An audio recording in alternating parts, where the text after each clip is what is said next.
Following his victory at the Battle of McDowell or Sitlington's Hill on May 8, 1862, Major General Stonewall Jackson, with his Valley District, pursues his defeated Union foe, Brigadier General Robert H. Milroy, towards Franklin, Virginia. He then retraces his steps back to McDowell and finally to Stanton in the Shenandoah Valley. By this time, Major General Richard S. Ewell's division, over 8,000 strong, has been biding its time at Swift Run Gap in the Blue Ridge Mountains, and Union Major General Nathaniel P. Banks' Department of the Shenandoah, having left Harrisonburg on May 9th, has started its withdrawal down the valley, reaching Strasburg on May 13th. On May 18th, General Ewell meets with Jackson at Mount Solon, which is southwest of Harrisonburg, to discuss plans for dealing with Banks' Federals. The first problem they face is Ewell's orders from their superior, General Joseph E. Johnston, directing Ewell to leave the valley and bring his division to Richmond. After some back and forth communication, however, and with some help from military advisor General Robert E. Lee, Major General Ewell is allowed to stay with Jackson, with Johnston's orders now reading, in part, "The objective you have to accomplish is the prevention of the junction of General Banks' troops with those of General McDowell. Major General Irvin McDowell is waiting in Fredericksburg with perhaps 30,000 troops in his First Corps, and he is scheduled to march south in support of Union Major General George B. McClellan's campaign against Richmond on the peninsula." Initially, Jackson and Ewell planned to unite at New Market. Together, their forces would number about 17,000, then march north on the Valley Turnpike, striking Banks at Strasburg. After reaching New Market on May 21st, however, Jackson learns that only a small Union garrison holds the town of Front Royal, about 15 miles east of Strasburg, so Jackson determines to cross Massanutten Mountain over the New Market Gap, link up with Ewell in Page County, and from there, march north and overwhelm the 1,100 or so Yankees at Front Royal. Leaving part of Colonel Turner Ashby's 7th Virginia Cavalry Regiment to press north on the Valley Turnpike, leading Banks to think the main thrust would come from that direction, Jackson leads his command over Massanutten Mountain. On May 22nd, he links up with Ewell, and together they push north. By striking at Front Royal, Jackson would be placing his forces between Banks and McDowell, thus accomplishing his objective. Meanwhile, Banks could count on no more than 8,000 men in his command, 6,100 infantry and cavalry with 16 artillery pieces at Strasburg, the 1,100-man garrison at Front Royal, and a small outpost at Buckton Station about midway between the two towns.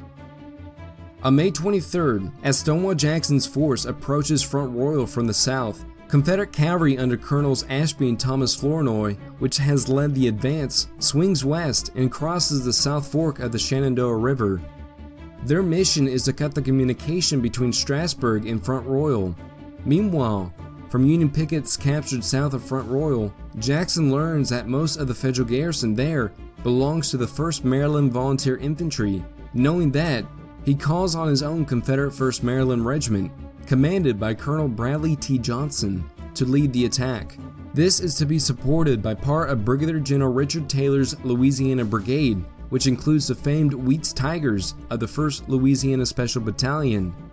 This would be the only time in the Civil War, as well as U.S. military history, when regiments from the same state, with the same numerical designation, would face each other in battle.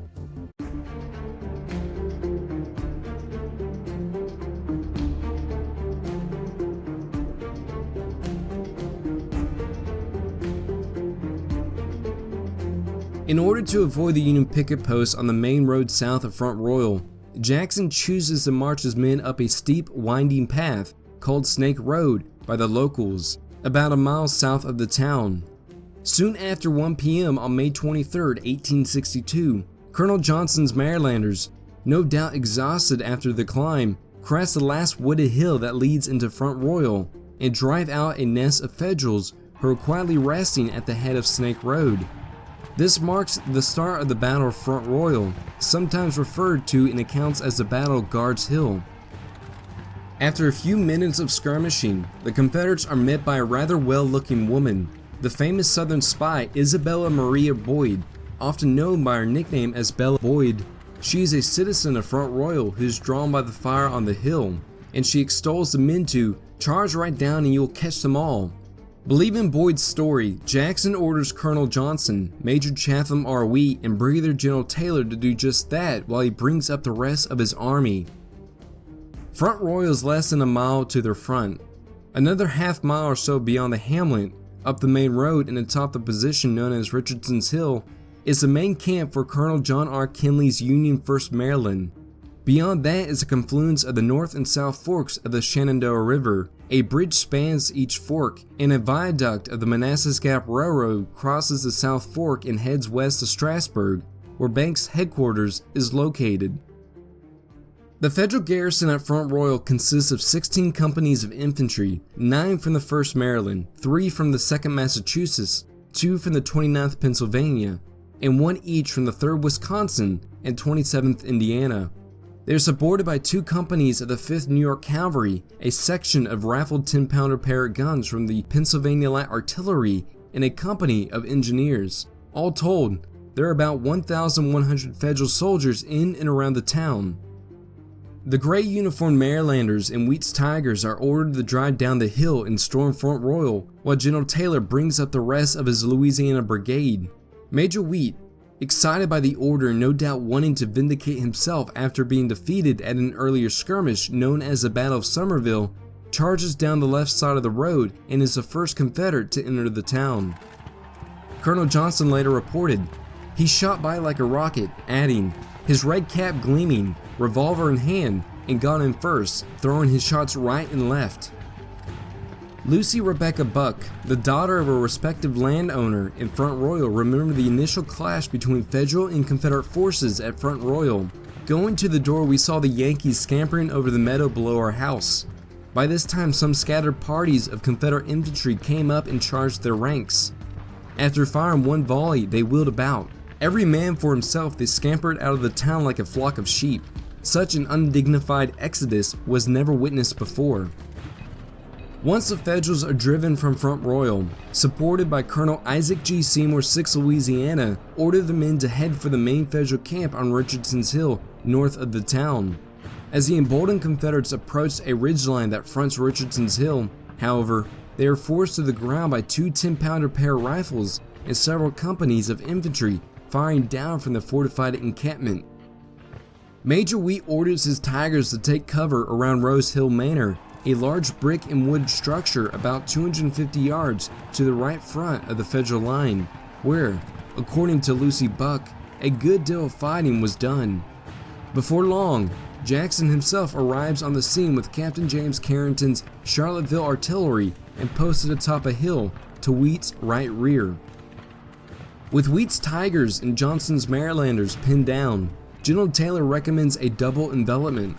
While Wheat's and Johnson's men continue to fix Kinley's position in front and Carrington's battery provides support, Taylor points out that he can sweep his 7th, 8th, and 9th Louisiana regiments to the far right, past Johnson's Marylanders, and cross the relatively unguarded railroad trestle that spans the South Fork, getting in Kinley's rear.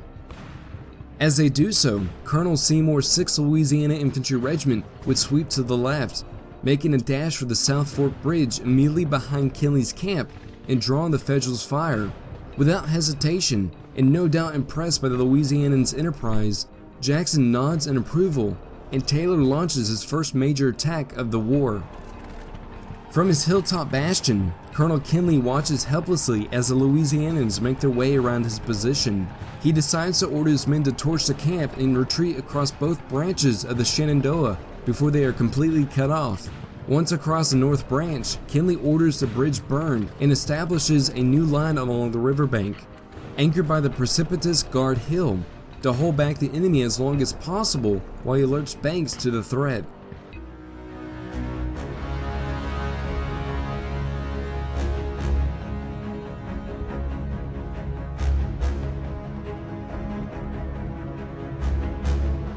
On the hills of Kinley's retreating Federals, Colonel Johnson's Marylanders charge up Richardson's Hill and through the burning camp, snagging a few prisoners and crossing over the South Fork Bridge.